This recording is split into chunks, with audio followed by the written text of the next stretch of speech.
I beg you, I didn't mean to. Have mercy. It's too late. Your fate is destruction.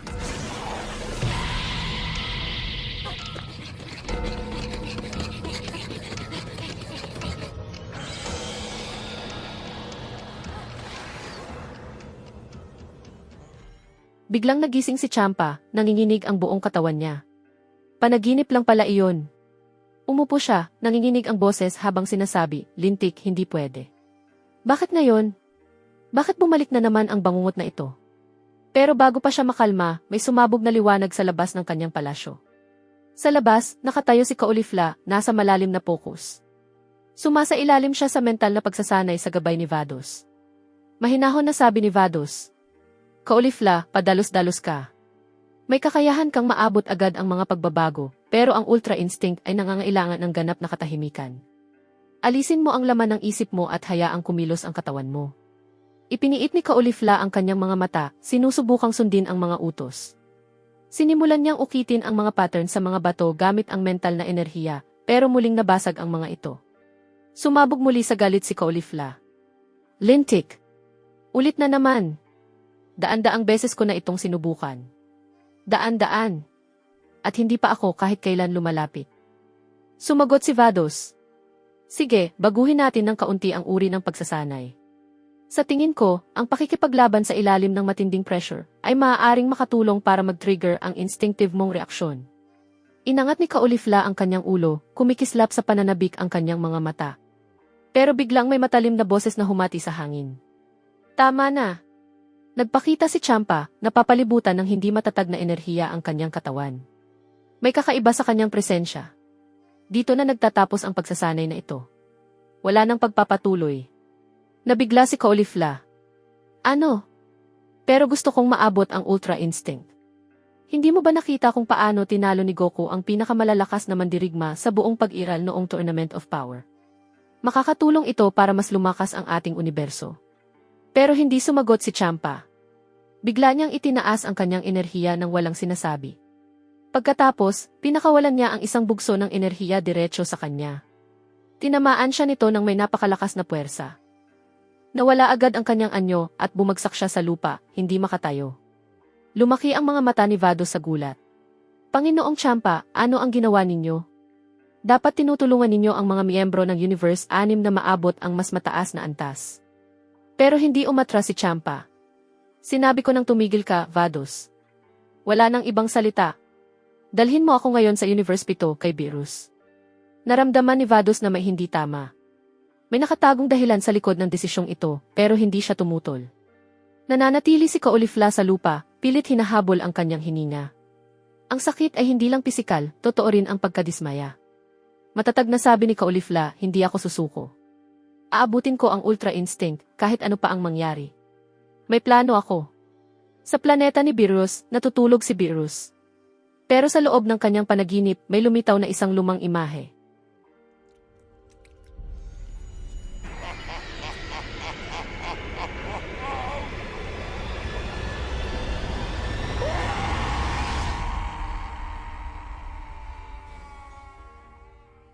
Biglang nagising si Beerus, dilat ang kanyang mga mata, hindi pantay ang kanyang paghinga. Pero nakita niya si Champa na nakatayo sa harap niya. Mariing sabi ni Beerus, "Nalilito, Champa. Anong nangyayari? Anong ginagawa mo rito sa oras na ito?" Mukhang tensyonado si Champa, sinabi niya. "Alam kong nakita mo rin ang panaginip, Beerus. Ang sinaunang haring iyon na sumira sa ating lahi. Bakit siya nagpakita muli?" Nanatiling tahimik si Beerus. Pero biglang may malalim, sinaunang boses na umalinggaw sa paligid. "Kapigation sa inyo, Beerus at Champa. Ang kaparusahan ninyo ay magiging mabigat. Naging mahina kayo, naging malambot, naawa sa inyong mga kaaway." Nanginig ang mga mata ni Beerus. Nagpatuloy ang boses ng may galit. "Ako ang lumikha ng kapangyarihan ng Hakai. Ako ang nagkaloob sa inyo ng kapangyarihan ng pagkawasak. Hindi para maging maawain kayo, kundi para maging walang awa, para igiit ang inyong pag-iral, para supilin ang sinumang kumakalaban sa inyo." Bahagyang nanginig ang boses ni Beerus. "Panginoon, nasaan po kayo? Milyon-milyong taon na ang lumipas." Agad siyang pinutol ng boses. "Hindi ako namatay. Pinagmamasdan ko kayo sa buong panahong ito mula sa pinakaugat ng mismong Hakai. Pero ang nagtulak sa akin para kumilos ngayon ay ang inyong paglihis at ang pagpapahintulot ninyong makalapit ang mga saiyan sa inyong kapangyarihan. Magbabayad kayo tulad ng ginawa ng inyong mga magulang. Agad nagbago ang ekspresyon ni Beerus. Pakiusap, Panginoon, patawarin ninyo kami. Hindi na namin ulitin ang pagkakamaling ito. Mabilis na idinagdag ni Champa, gagawin namin ang anumang iutos ninyo. Palampasin ninyo ito. Saglit na katahimikan ang bumalot sa paligid. Pagkatapos ay muling nagsalita ang boses. May huli pa kayong pagkakataon. Lipulin ninyo ang mga saiyan. Lalo na si Son Goku. Kapag hindi bababa sa 3 saiyan ang umabot sa Ultra Instinct, mababasag ang selyong inilagay sa sinaunang hari ng mga saiyan. 2 sa kanila ay nakamit na ito. 1 na lang ang natitira. Bibigyan ko kayo ng bahagi ng madilim na mahika. Gamitin ninyo ito ng tama, kung hindi, malapit na ang katapusan ninyo. Isang enerhiya ang dahan-dahang umusad mula sa pasukan ng lugar hanggang sa huminto sa harap ni Beerus. Nawala ang tunog at liwanag pero nanatili ang takot. Ano ang gagawin natin ngayon, Beerus? Nasa panganib tayo. Hindi natin inaasahan na binabantayan tayo ng paraon sa loob ng lahat ng taong ito. Nanatiling tahimik si Beerus sandali. Pagkatapos ay sinabi niya, sa tingin ko, napalayo na tayo sa ating likas na pagkatao. Ang pakikiramay natin sa mundo ni Goku ay maaaring sapat na para magalit siya. Kailangan nating alisin muna si Goku, saka si Caulifla, pero kung malaman ito ni Xeno, maaari tayong mabura agad. Saglit na katahimikan ang sumunod, pagkatapos ay mariing sumagot si Beerus, may kilala akong maaaring magsagawa ng misyong ito para sa atin. Sa Earth, ilang buwan na ang lumipas mula nang matapos ang Tournament of Power, pero hindi pa rin nawawala ang epekto nito. Sa halip, naging mitsa ito na nagpasiklab ng walang kapantay na determinasyon sa mga saiyan. Pinangungunahan ni Goku ang pagsasanay, nagmamasid at nagsusuri. Sa harap niya, nanginginig ang hangin dahil sa tindi ng enerhiya. Naglalaban sina Goten at Trunks sa hindi kapanipaniwalang bilis. Pagkatapos, isang malakas na pagsabog ang yumanig sa lugar. Nagkalat ang alikabok at nabiyak ang lupa sa ilalim ng kanilang mga paa. Dahan-dahang tumayo si Goku pagkatapos ay sinabi niya, "Sige, tama na muna para sa araw na ito. Magaling kayong dalawa. Nakontrolin niyo ang Super Saiyan God sa loob lang ng ilang buwan." Tumayo si Goten, halatang sabik. "Dad, gusto na naming maabot ang Super Saiyan Blue." Dagdag ni Trunks, puno ng pananabik. "Gaano katagal iyon?" "Handa na kami." Bahagyang umiti si Goku. "Naiintindihan ko ang kasabikan ninyo, pero magpahinga muna kayo. Bukod doon, nagugutom na ako." Sa mismong sandaling iyon, may pamilyar na enerhiya ang lumitaw. Si Caulifla iyon. At sa tabi niya ay ang Supreme Kai ng Universe 6. Lumaki ang mga mata ni Goku sa gulat. "Caulifla, anong ginagawa mo rito? Hindi na kita nakita mula pa noong Tournament of Power." Ngumiti si Caulifla. "Alam kong nagulat kita, Goku. Pero naglakbay ako ng malayo para sa isang dahilan. Gusto kong matutunan ang Ultra Instinct. Maraming beses akong nabigo sa pagsasanay ni Vados. Ituro mo sa akin ang sikreto." Tumawa si Goku pagkatapos ay sinabi niya, "Hindi ito ang tamang oras para sa pagsasanay. Kakatapos lang namin. Pwede tayong magpatuloy mamaya." Pero hindi umatras si Caulifla. "Pakiusap, Goku. Si Vegeta ay abala ngayon sa pagsasanay kay Cabba sa aming universo. Gusto kong ikaw naman ang magturo sa akin. Hindi ba pare-pareho tayong mga saiyan?" Saglit na katahimikan. Pagkatapos ay nagsalita si Goku. "Walang problema. Pero para maabot ang Ultra Instinct, kailangan mong dumaan sa matinding pressure, pisikal na pagod at pagbagsak. Iyon ang nagtulak sa akin para makamit ito noong Tournament of Power. Mahalaga ang mental na focus, pero kung walang tunay na pressure, hindi ka magtatagumpay." Nagtanong si Caulifla nang may malinaw na kuryosidad, at ano ang kailangan para sapat ang pressure. Lumingon si Goku kina Goten at Trunks, pagkatapos ay sinabi niya, "Goten, Trunks, kumuha kayo ng Senzu Beans." Nagulat si Caulifla. Pagkatapos ay idinagdag ni Goku, magiging mabangis ang pagsasanay na ito, oras-oras na walang tigil. Nagpatuloy siya, seryoso ang tono. "Kailangan mong ibalik ang iyong enerhiya ng paulit-ulit. Bawat pagbagsak ay magtutulak sa iyong kina lalo pang mag-evolve." Sa mismong sandaling iyon, mabilis na sumibat sina Goten at Trunks patungo sa Torni Kami. Pagkatapos, dahan-dahang ipinikit ni Goku ang kanyang mga mata. Pumasok siya sa Ultra Instinct. Lumaki ang mga mata ni Caulifla sa gulat. Ito pa lang ang ikalawang beses na nakita niya ang kapangyarihang ito. Nagsalita si Goku, kalmado ang boses, halos parang malayo. Ngayon, gamitin mo ang pinakamalakas mong anyo. Ipiniit ni Caulifla ang kanyang mga mata. Isang nagliliyab na asul na aura ang sumabog sa paligid niya. Ngumisi siya ng may kumpiyansa. Ito ang rurok na naabot ko sa pagsasanay ni Vados, Super Saiyan Blue. Bahagyang umiti si Goku. Magaling! Ngayon, ipakita mo sa akin ang hangganan mo. Sa isang iglap, naglaho ang pagitan nila. Nagbanggaan ang kanilang mga kamao sa nakakasilaw na bilis. Isang marahas na shockwave ang sumabog palabas. At sumugod si Caulifla na may walang tigil na bugso ng mga atake. Bawat hampas ay punong-puno ng matinding determinasyon. Bawat galaw ay matalim, perpekto at walang kahirap-hirap.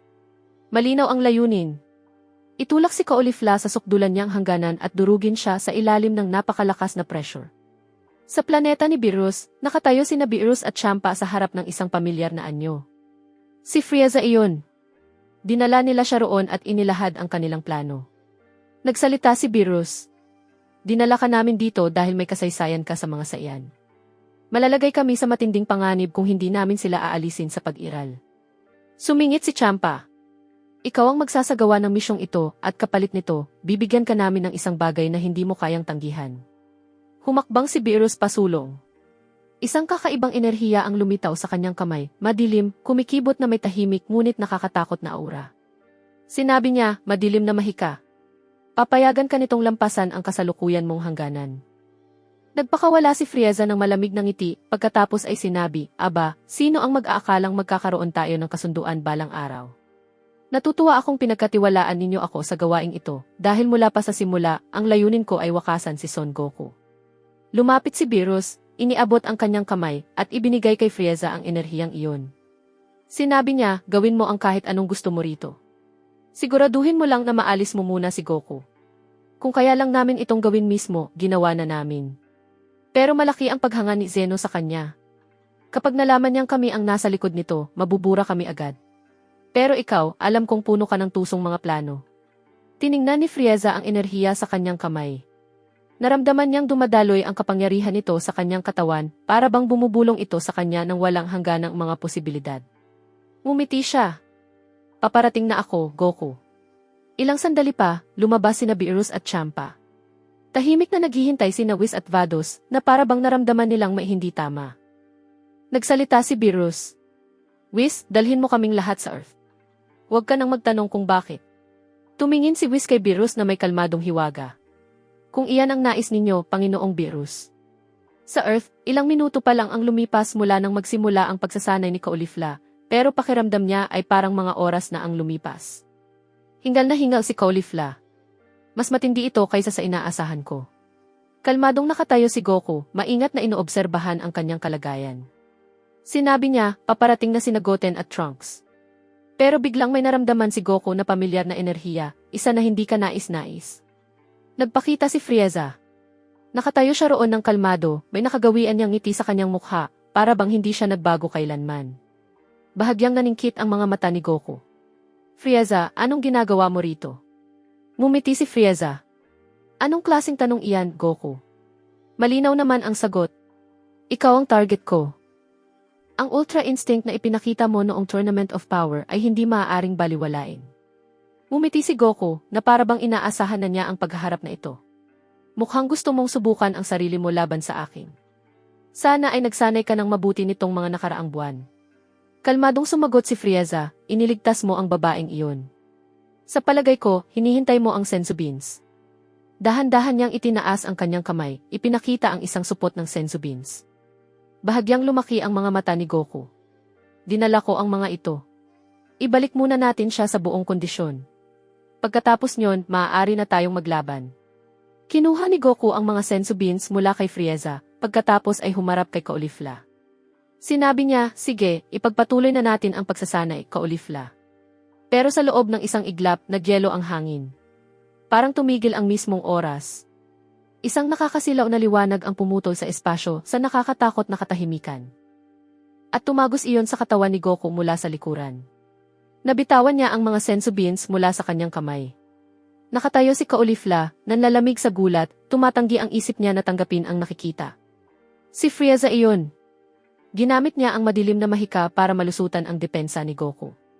Bumagsak si Goku, wasak ang boses. Ano ang ginawa mo? Frieza, lintik ka, bakit? Dahan-dahang lumapit si Frieza, kalmado at kontrolado ang bawat hakbang. Sa totoo lang, Goku, sa kabila ng lahat ng nangyari sa atin, nagtitiwala ka pa rin sa akin. Hindi ka nagbabago at iyon ang pinakamalaki mong kahinaan. Bigla niyang ipinatong ang paa niya sa dibdib ni Goku, mariing dinidiinan. Sumigaw si Goku sa sakit, pero walang awa si Frieza. Lalo pa niyang diniinan habang sinasabi, hindi ba't kahabag-habag ito? Ito ang pinakadakilang kapangyarihang naabot mo. Ultra Instinct. At ni hindi ka nito nailigtas sa isang atake lang sa base form ko. Lalo niyang dinagdagan ang diin. Muling napasigaw si Goku.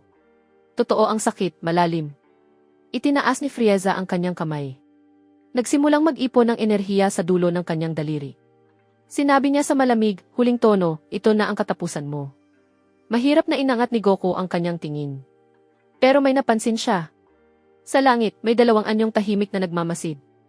Lumaki ang mga mata ni Caulifla nang makita rin niya ang mga iyon. Beerus. Champa. Ibig sabihin, planado ang lahat ng ito. Mahigpit niyang ikinuyom ang kanyang mga kamao, sa kabila ng pagod. Mahinang sabi ni Goku, tumakbo ka, Caulifla. Kunin mo ang mga senzu beans at umalis ka na rito. Pero hindi gumalaw si Caulifla. Nakatayo lang siya, nakayuko ang ulo, nakapikit ang mga mata. Dahan-dahang tumutulo ang mga luha sa kanyang mukha. Nagsasalpukan ang kanyang mga emosyon sa loob. Itinaas ni Frieza ang kanyang daliri. Lalong lumakas ang madilim na enerhiya, handa ng pakawalan ang nakamamatay na atake. Paalam, Goku. Pero may kakaibang nangyari. Nagbago ang hangin. Nyanig ang lupa sa ilalim nila. Si Caulifla ang dahilan. Isang kakaibang enerhiya ang nagsimulang umalpas mula sa kanyang katawan, at ang epekto nito ay hindi lang sa lugar na iyon. Kumalat ito sa malalayong bahagi ng Earth. Naramdaman ito ng lahat. Malapit sa bahay ni Bulma, naramdaman din ito ng iba. Tumingala si Gohan sa langit at sinabi, may nangyayari. Dagdag ni Piccolo, may hindi tama. Posible kayang si Goku ito na nagsasanay kasama ang anak niya? Sa gitna ng unos, nagpakawala si Caulifla ng isang napakalakas na sigaw, isang sigaw na tumagos sa mismong kalangitan. Nyanig ang buong planeta. Bumaha ng liwanag ang paligid. Sumabog ang hangin sa dalisay na enerhiya. Kumalat ito sa buong Earth. Lahat ay naapektuhan ng alon. Nanigas ang kanilang mga katawan. Napakalakas ng pressure sa lahat ng dako. Nangangambang sabi ni Krillin, lampas na ito sa normal na pagsasanay. Baka hindi kayanin ng Earth ito. Sa kabilang panig, nangyari na rin sa wakas. Nagising na ni Caulifla ang Ultra Instinct. May mga luha pa rin sa kanyang mga mata, pero lubos nang nagbago ang kanyang tingin. Ganap na katahimikan sa gitna ng naggangalit na unos. Sa langit, lumaki ang mga mata ni Champa at Beerus. Naalala nila ang mga salita ng sinaunang nilalang. Kapag tatlong saiyan ang umabot sa Ultra Instinct, mababasag ang selyo sa sinaunang hari ng mga saiyan. Mariing sumigaw si Beerus. Tapusin mo na ngayon, Frieza. Pero huli na ang lahat. Naglaho si Caulifla mula sa kanyang pwesto at agad na nagpakawala ng isang direktang suntok. Isang eksakto at mapaminsalang tama. Ni hindi naramdaman ni Frieza ang impact bago matapos ang lahat. Tumagos ang kamao niya diretso sa kanyang katawan. Isang nakamamatay na butas ang bumutas sa kanyang dibdib. Lumaki ang mga mata ni Frieza sa lubos na pagkabigla. Parang tumigil ang oras. Nagsalita siya. Nabibitin ang boses. Paanong naging posible ito? May madilim akong mahika. Pagkatapos ay bumagsak siya sa lupa, nakatitig sa langit habang sinasabi, Beerus, ano ito? Imposibleng magtapos ito ng ganito. At ikaw ang nagbigay sa akin ng madilim na mahika na iyon. Sa itaas nila, pinanood ni Beerus at Champa ang lahat ng maihalatang tensyon. Pagkatapos ay sinabi ni Beerus, patawad, Frieza. Hindi namin kayang ibigay sa iyo ang buong kapangyarihan. Walang nagtitiwala sa iyo. Ibinigay namin ang sapat lang para mapabagsak si Goku. Nanginginig sa gulat si Frieza, nanginginig ang kanyang boses. Lintik kayo. Hindi kayo makakataka sa akin.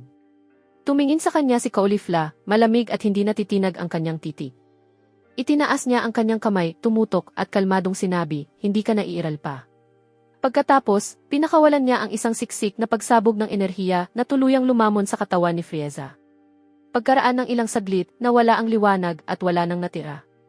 Tuluyan nang naglaho si Frieza. Sa sandaling iyon, dumating ang iba pang kasama. Lahat sila ay nabigla sa kanilang nakita. Sumugod sina Goten at Trunks, dala ang mga senzu beans. Pero bigla silang napatigil. Ang eksenang nasa harap nila ay nakapangingilabot.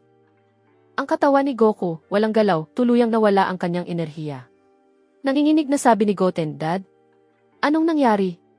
Mariing sabi ni Champa, "Beerus, kailangan na nating tapusin ito agad. Maaaring makialam si Vegeta anumang sandali." Sumiklab ang galit sa loob ni Caulifla. Itinaas niya ang kanyang tingin sa langit, kina Beerus at Champa. "Lumampas na kayo sa hangganan ninyo at kinuha ang hindi sa inyo. Hindi ako magpapakita ng awa sa inyo." Sa isang malayong lugar, sa Universe 6, nakatayo si Vegeta sa harap ni Cabba, binabantayan ang kanyang pagsasanay. Sabi ni Cabba, hinihingal, "Ano iyon, Vegeta?" Nanahimik si Vegeta sandali, pagkatapos ay mariing ikinuyom ang kanyang kamao. Mariing sinabi niya, "May nangyari sa Universe 7. Kailangan kong umalis." Ngayon din.